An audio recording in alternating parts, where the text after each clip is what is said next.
গভীর রজনীতে আল্লাহর নবী বিশ্ব নবী রাহমাতুল লিল আলামিন হুজরা শরীফ থেকে প্রচন্ড শীতের মধ্যে বের হয়েছেন। এমনি তাকায়া দেখে একজন বাঁকা হয়ে দাঁড়াইছে, সোজা হয়ে দাঁড়াতে পারে না, কাপড় এইভাবে ধরে রেখেছে। দাঁড়ায় বলেন আসসালাতু ওয়াসসালামু আলাইকা ইয়া রাসূলুল্লাহ। আল্লাহর নবী বলেন, কে রে তুমি এত গভীর রজনীতে আমাকে সালাম দিচ্ছ? আল্লাহর নবী যেই মাত্র জিজ্ঞাসা করলেন, উনি ডাকতে, হুজুর আপনি কি আমাকে চিনতে পারেন নাই? আমি আব্দুল্লাহ। আল্লাহর নবী বলেন, কোন আব্দুল্লাহ? নবীজি, কিছুদিন আগে ইসলাম ধর্ম গ্রহণ করেছি, আমার নাম ছিল আব্দুল উজ্জা, আমি আপনার নামটা পরিবর্তন করে আব্দুল্লাহ রেখেছেন, আমি সেই আব্দুল্লাহ। বলেন, আমার আব্দুল্লাহ তো ধনী বাপ চাচা, তার বাপ চাচা ধনী ব্যবসায়ী ছেলে, সকাল বিকাল কাপড় পরিবর্তন করে আসতো। আজকে তো দেখা যায় গায়ে কাপড় নাই, একটা কাপড়ের টুকরা পরিধান করা, সোজা হয়ে দাঁড়াতে পারে না, তার লজ্জাস্থান খালি হয়ে যায়, হাত দিয়ে ধরে রাখছে কোনো হামে কাপড়ের টুকরা। আল্লাহর নবী বলেন, আমার আব্দুল্লাহর এই অবস্থা কেন? শীতের মধ্যে তরতর করে কাঁপতেছে, কিন্তু কোনো কথা বলে না, কোনো ডাক দেয় না। নবী গো, অপেক্ষায় বসে আছি, কোন সময় আপনি বের হবেন। আপনার নুরানি চেহারা যদি এক নজর দেখতে পারি, তাহলে আমার অন্তরে আর কোনো দুঃখ থাকবে না। আল্লাহর নবী বলেন, কি হলো তোমার এই অবস্থা কেন? আব্দুল্লাহ, হুজুর আপনার দরবারে কেন আসা যাওয়া করি? আমার চাচা আমাকে বলেছেন বাড়ি ছেড়ে দিতে হবে, আর না হয় মুহাম্মদের দরবার ছেড়ে দিতে হবে। নবী গো, আমি ঘোষণা দিয়েছি, প্রয়োজন বোধে আপনার বাড়ি কেন তামাম পৃথিবী ছেড়ে দিতে পারি, কিন্তু একটি মুহূর্তের জন্য বিশ্ব নবীর দরবার আমি ছাড়তে পারবো না। আমাকে বাড়ির থেকে বের করে দিয়েছে, বের হওয়ার সময় বললো কাপড় চোপড় গুলো দিয়ে যাও, এগুলো তো আমাদের। উদ্দেশ্য হইল আমি উলঙ্গ হয়ে গেলে এটা যাব না, লজ্জায় তখন করে বসে থাকবো, আপনার দরবারে আসবো না। আমি তখন আমার চাচাকে জানিয়ে দিলাম, ওগো চাচা, কাপড় হারাতে পারি, ইজ্জত সম্মান হারাতে পারি, আমি সর্বহারা হতে পারি, কিন্তু আল্লাহর কসম ঈমান হারা এক মুহূর্তের জন্য হতে পারবো না। আজকে যদি শরমের আর ইজ্জতের বয়ে কাপড়ের জন্য আমি ঈমান হারা হয়ে যাই, মৃত্যুর পরে কবর থেকে উলঙ্গ হয়ে আল্লাহর দরবারে উঠব, উলঙ্গ অবস্থায় জাহান্নামের মধ্যে দেওয়া হবে। ওগো আল্লাহর নবী, আমার কাপড় চোপড় গুলো রেখে দিয়েছে, আমি আমার মার সামনে দাঁড়িয়ে বললাম, মা গো, ও মা, একটা কাপড় দেন না, আমি আমার লজ্জাস্থান রেখে বিশ্ব নবীর দরবারে যাব। ওগো মা, একটা নজর যদি আল্লাহর নবীকে দেখতে পারি, তাহলে আমার মনে আর কোনো ব্যথা থাকবে না। এই বলে হুজুর আমার মা একটা কাপড় দিয়েছেন, কোন রকমে লজ্জাস্থান রেখে আপনার হুজুরের সামনে এসে বসে আছি। কোন সময় আপনি বের হবেন, আপনার চেহারা মুবারক একটা নজর দেখার জন্য বসে আছি। নবীজি তার করুণ কাহিনী শুনে বিশ্ব নবী পর্যন্ত চোখের পানি রাখতে পারলেন। আল্লাহ নবী ডাক দিলেন, আব্দুল্লাহ, আমার ঘরে আয়, হুজুরের শরীফে আয়, এই নে আমার ব্যবহারের দুইখান কাপড় তোরে দান করলাম। নবীজির দুইখানা কাপড়, ব্যবহারের কাপড়ের দাম আছে না নাই? এরপর থেকে আব্দুল্লাহ জুল বাগাদাইন হয়ে গেল, খালি আব্দুল্লাহ না, এমন টাইটেল লাগছে। আল্লাহ নবী একজন, আব্দুল্লাহ বল, তোর কোন আকাঙ্ক্ষা আছে নি? আব্দুল্লাহ, হুজুর দুনিয়ার কোন আকাঙ্ক্ষা নাই, আপনার কাছে আমার একটা দরখাস্ত। নবীজি, আপনি বলেছেন শাহাদাতের মরণ হইলে মরণের কষ্ট হয় না, আপনি বলেছেন শাহাদাতের মরণ হইলে কবর গেলে মুনকার নাকির আসে না, আপনি বলেছেন শহীদ হয়ে মরলে কিয়ামতের মাঠে কোনো হিসাব কিতাব হবে না, বিনা হিসাবে জান্নাতে যাবে। তাই আমার দরখাস্ত, ওগো নবীজি আপনি আল্লাহর কাছে বলুন আমার শাহাদাতের কামনা যেন মহান আল্লাহ কবুল করে নেন। নবীজি দোয়া করে দিলেন, দোয়া রাসূলের দোয়া, হাত উঠাইতে দেরি আর তো কবুল হইতে। আল্লাহর নবী বিশ্ব নবী রাহমাতুল লিল আলামিন দোয়া করে দিলেন। এখন আব্দুল্লাহর জন্য দোয়া কেমন কবুল হয়ে গেছে। তবুকের যুদ্ধে গেলেন, কিন্তু তবুকের যুদ্ধটা হলো না, ফিরে আসবেন। আব্দুল্লাহ রাস্তার মধ্যে অসুস্থ হয়ে গেলেন, সেখানে তিনি ইন্তেকাল করলেন। আল্লাহ নবী ঘোষণা দিয়েছেন, আল্লাহর রাস্তায় যখন মানুষ বের হয়ে যায়, রাস্তায় মারা গেল শাহাদাতের সওয়াব তাকে দেওয়া হয়। আমার আব্দুল্লাহকে গোসল দাও, কাফন পরাও, আমি নিজে জানাজার নামাজ পড়াবো। নবীজি নিজে জানাজার নামাজ পড়াইয়া লাশ যখন কবরের দিকে নিয়ে যায়, নবীজি পিছনে পিছনে যায়। কবরের পার গেলে পড়ে ডাক দিয়ে বলে, সাহাবীরা রে, কেউ কবরে নামবে না, আমি তার কবরে নামবো। নবীজি আব্দুল্লাহ রাদিয়াল্লাহু আনহুর কবরে নামে দুই কান হাত উপর দিকে বলে দিয়ে বলেন, রে আব্দুল্লাহ, সাহাবীরা দে লাশটা আমার হাতে দে। দে আমার আব্দুল্লাহর লাশ আমার কোলে ছেড়ে দে। নবীজির কোলে ছেড়ে দিলে নবীজি এইভাবে লাশটা উপর দিকে উঠাইয়া আকাশের দিকে তাকায় বলে, আল্লাহ আমি আব্দুল্লাহর প্রতি খুশি, তুমিও খুশি হয়ে যাও। আল্লাহ এখন আব্দুল্লাহর লাশটাকে আমার কোল থেকে তোমার রহমতের কোলে আমি স্থানান্তর করতে চাই। এই কথা শুনে সাহাবীরা দৌড়ে কবর পার কান্না শুরু করেছেন। বিশেষ করে সাদ ইবনে আবি ওয়াক্কাস রাদিয়াল্লাহু আনহু ডাক দিয়ে বলে, মাটিতে গড়িয়ে কান্না আর বলে, আব্দুল্লাহ রে, এই লাশটা তোর না হইয়া আমার যদি হতো রে, আমার ভাগ্য কত ভালো ছিল রে আব্দুল্লাহ, এই লাশ তোর না হইয়া আমার যদি হতো, যেখানে আল্লাহর নবী বলতেছেন, আল্লাহ আমি খুশি, মেহেরবানি করে তুমিও আমার আব্দুল্লাহর প্রতি খুশি হয়ে যাও। ভাই আমার লক্ষ্য করে দেখুন, এইভাবে অনেক ঘটনা সারা রাত বললেও তো শেষ হবে না। এইভাবে বাড়ি ঘর ছেড়ে দিয়েছেন আল্লাহর দ্বীনের জন্য, ইসলামের জন্য, আল্লাহ নবীর জন্য। কিন্তু আবু লাহাবের ছেলে যেমন বাবা তেমন ছেলে উতবা আল্লাহ নবীর সামনে গিয়ে বলে, ওগো মুহাম্মদ, আপনার আল্লাহ টাল্লাহ এগুলো আমরা মানি না। আর তো জোরে কর না।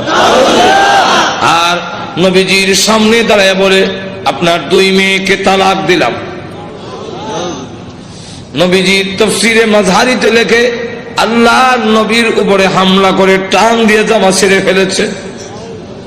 নবীজি চোখের পানি ছেড়ে দিয়ে কাঁদলে, হ্যাঁ প্রভু, আমার জামা ছিঁড়েছে, এই জন্য আমি ব্যথা পাইনি। আমি কত আঘাত খাইলাম তোমার দ্বীনের জন্য, তোমার জন্য, তোমার দ্বীনের জন্য যদি আমি কষ্ট পাই, আমার তেমন কষ্ট লাগে না। ও প্রভু, আমার মেয়েকে তালাক দিয়েছে, এই জন্য দুঃখ লাগে নাই, দুঃখ লেগেছে। আমার সামনে যদি তোমাকে কেউ অবজ্ঞা করে, তোমাকে অপমান করে, আমি রাসূল কখনো বরদাস্ত করতে পারি না। ভাইরা আমার, বাস্তবিকই যাদের ভিতরে ঈমান আছে, ঈমানদার কখনো দুনিয়ার সকল কিছু বরদাস্ত করতে পারে, কিন্তু আল্লাহ নবীকে অপমান করবে, এই পৃথিবীর কোন মুমিন কখনো বরদাস্ত করবে না। এর নামই হলো ঈমান। জোরে কোন ঠিক না? আল্লাহর জন্য, আল্লাহর নবীর জন্য, আল্লাহর দ্বীনের জন্য মুমিন তার জীবন উৎসর্গ করতে পারে, কিন্তু আল্লাহর অবমাননা কখনো মুমিন বরদাস্ত করতে পারে না। আমার আল্লাহর নবী, আল্লাহর মহব্বত নবীর অন্তরে বেশি না কম? আর তো দূরে কর না, সকলের চাইতে বেশি না কম? নবীজি কান্দেন আর বলেন, প্রভু গো, আমার সামনে কেমনে কয় তুমি আল্লাহ চাল্লা, এত বড় নিমক কারাম আল্লাহ আমি কেমনে বরদাস্ত করি? আল্লাহ ডাক দেওয়ার নবী গো, আমি বানাইছি নিজের সন্তান যদি নিজের দারিদ্র্যের টান মারে দুঃখ লাগে না? না লাগে? নিজের সন্তান যদি কিল মারে খাবলায় কষ্ট লাগে না? আপনার কষ্ট লাগে না, কিন্তু দেখবেন আপনার মা এই জিনিসটা বরদাস্ত করবে না। আপনার ছেলে আপনাকে যদি দারিদ্র্যের টান মারে আপনার কিন্তু কষ্ট লাগে না? আপনার যদি খাবলা মারে আপনার কষ্ট লাগে না? মাথা শুরু করে টানে আপনার কষ্ট লাগে না? লাথি মারে কষ্ট লাগে না, কিন্তু আপনার মা যদি দেখে তখন বরদাস্ত করে না। দেখে তাহলে আল্লাহ ডাক দিয়ে বলেন, আমি বানাইছি মানুষ, এই মানুষ যদি আমার সাথে বেয়াদবি করে আমাকে গালি দেয়, আমার বিরুদ্ধে বলে, এত আঘাত লাগে না, কিন্তু আমার নবীকে যদি কেউ কিছু কয় আমি আল্লাহ বরদাস্ত করি না। আমার নবীর বেয়াদব আমি আল্লাহ ছাড় দেই না। আমার নবীর গায়ে আঘাত করলে আমার কষ্ট লাগে। সে পাথর নিয়ে আপনাকে মারতে এসেছে, এই জন্য আমি আল্লাহ আয়াত নাযিল করে জানায়া দিলাম। নবীজি এখন বদদুয়া করেন, আল্লাহ তোমার কুকুর সমূহ থেকে একটা কুকুরের উপরে মুসাল্লাত করে দাও, চড়াইয়া দাও। আল্লাহ আবু লাহাবের ছেলে উতবার উপরে তুমি কুত্তা লাগাইয়া দাও। আল্লাহ নবীর দোয়া হোক বদদুয়া হোক, জবান থেকে বের হতে দেরি হয়, আল্লাহর দরবারে তা কবুল হইতে একটা মিনিট দেরি হয় না। আর না হয় উমর যেখানে তরবারি নিয়ে গেলেন নবীকে মারার জন্য, ঘুরে গেল আর একদিকে, ঘরের কাছে গিয়ে শুনে, সামনে গিয়ে শুনলো যে তোমার বোনের জামাই মুসলমান হয়ে গেছে। সেখানে গিয়ে যখন ঘরের সামনে দাঁড়াইছে, শুনে ঘরের ভিতর থেকে কোরআনের আওয়াজ আসে। হ্যাঁ, কিসের আওয়াজ? আস্তে আস্তে পড়তেছে, আউযু বিল্লাহি মিনাশ শাইতানির রাজীম। উমরকে কি পড়ে কলজা দিছিল না? বিসমিল্লাহির রহমানির রহিম।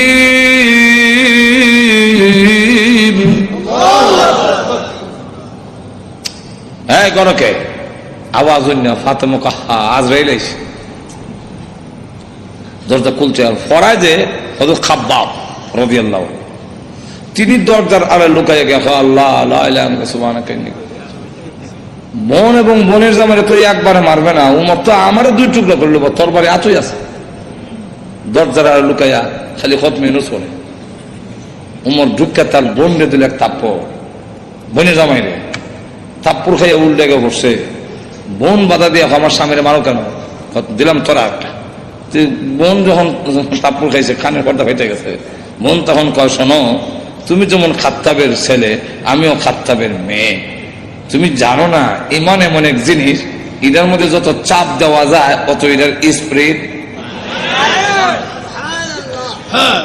ইমানদার এমন এক জিনিস, এটার যত গোতা দিব অত ভালো উঠবো। গোতা দিত না, ঘুমাই থাকবো। চিড়িয়াখানা গেছে, ঢাকা চিড়িয়াখানা, এক বেটা গিয়া দেখে ফিঞ্জিরের ভিতরে রড দিয়া বাঘ তো আটকাইতেছে, দেখছেন না? তো চিড়িয়াখানা এটা তো উন্মুক্ত না, সে যেভাবে মুক্ত বড় ধরে খাইতো এভাবে তো খাইতে পারে না, সামান্য খাওয়ান ভাই সরু রয়েছে। তো ধর্ষণার্থী একজন দেখুন না, এক লোকটা কয়, এটা শুনছি বাঘ, এটা দিয়ে ছাগল। বাঘে না মানুষ দেখলে তর্জন গর্জন করে, এটা দিয়ে কিচ্ছু কয় না। তো দিছে ছাতি দেখ গুতা নিবেদন করছেন খাওয়ান ঠিক ভাই হয় না, প্রতিষ্ঠান তোমার গুড়া কিমরে কামড়া সিটি সেন্টার তোমার গুতা দেশ করে জানোস না? ভাগ গুতা দিলে ভালো উঠবো, যেমন গুতা দিছে এমনি কয় হাত হাত করে দেন খাইছে, এখন জুতা মুজা হাতে হালাই এটা দিছে তো এখন ঠিক কিনা? ফাতেমা ডাক দেখো, ভাই তুমি যে আমার চট দিছে মনে করছো আমি বন্ধ হয়ে যাবো? সুস্পষ্ট করে বলে দেই, সত্য ধর্ম গ্রহণ করছি, মারতে পারো, জীবন গেল ছাড়তাম না। এখন কয় এটা নিয়ম। মানুষ যখন দ্বীনের উপরে, ইসলামের উপর অটল অচল থাকে, তখন তারা আল্লাহ সাহায্য আসে। আর যারা নির্যাতন করে হেরার দিলের মধ্যে আল্লাহ ডর ঢুকাইয়া দেয়। উমর কয়, ইয়া তো মারলাম তো সামলাইতাম পারি না, কি পড়ছিলে দেখো না, তোমাকে দেওয়া যাবে না। কেন? এটা কোরআনের অংশ। ইন্নাহু লাকুরআনুন কারীম ফি কিতাবিম মাকনুন লা ইয়ামাসসুহু ইল্লাল মুতাহহারুন।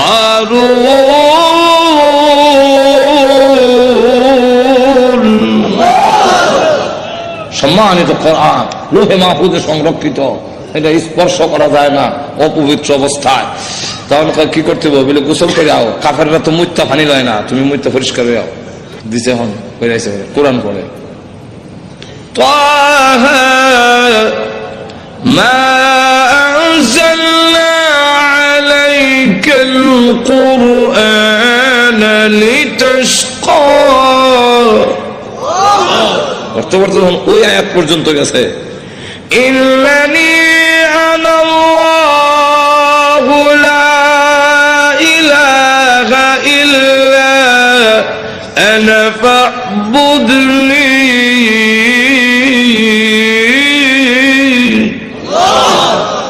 দেখো চোখ থেকে পানি নহর চালু হয়েছে।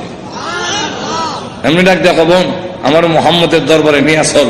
তো পর্দার আড়ালে যিনি লুকাই আছিল, দরজার আড়ালে, মনে হয় তো ঘটনা কোনটা আমার উদ্দেশ্য না। ঘটনা হলে তো এইটার মধ্যে 1 ঘন্টা দেবো।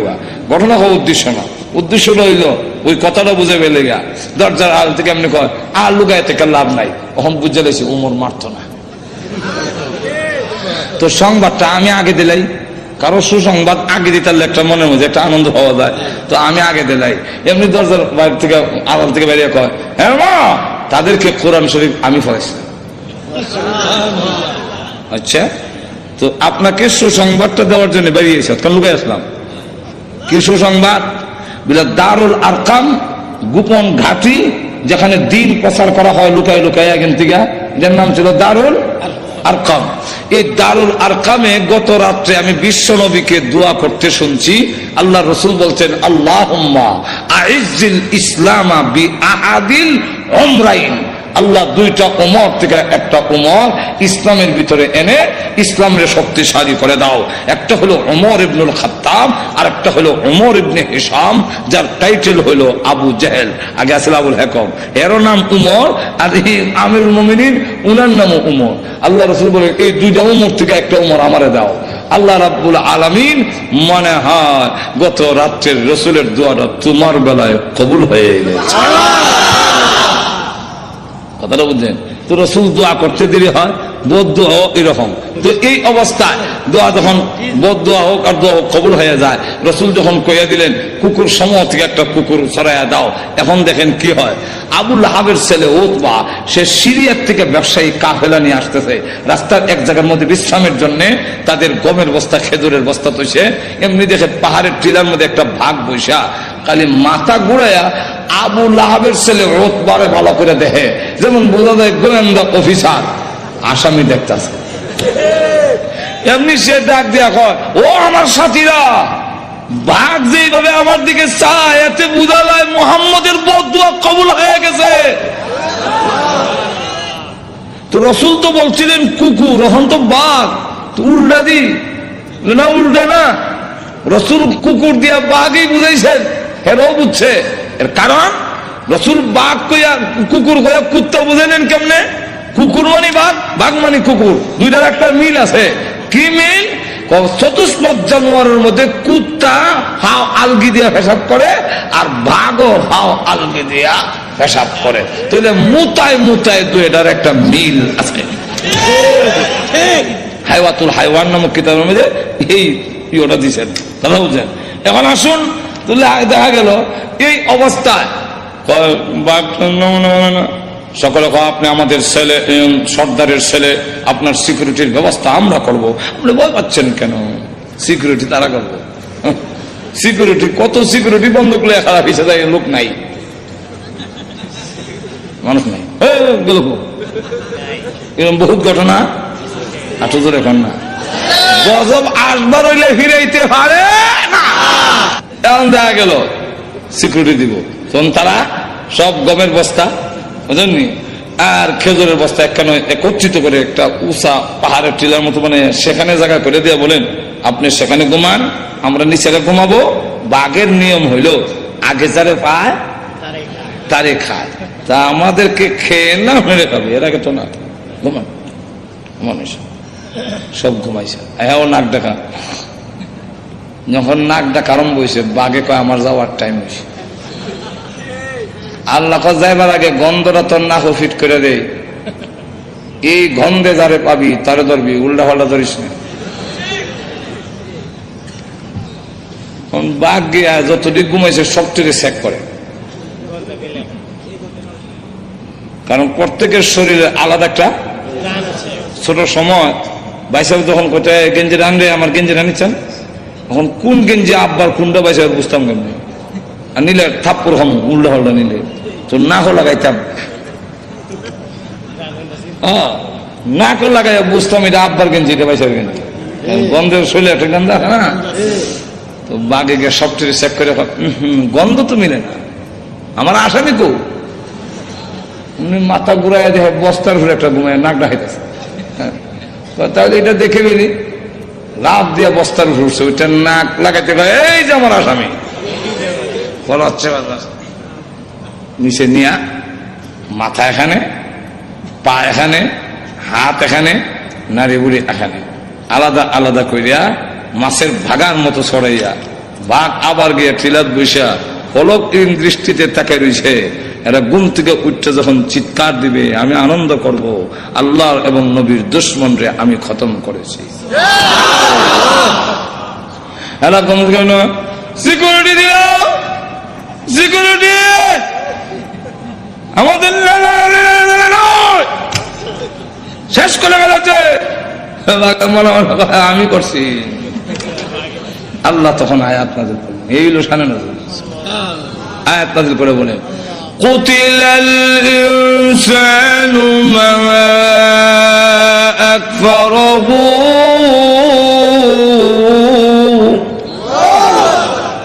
মানুষ ধ্বংস হয়েছে নি, আর তো যদি রক্ষা করতে পারছে, আপনি আমিও ধ্বংস হব মরণের সময়, কেউ আমাদের রক্ষা করতে। আর তো যদি কাল্লা ইযা বালাগাতিত তারাকিয়া ওয়া কিলা মান রাক,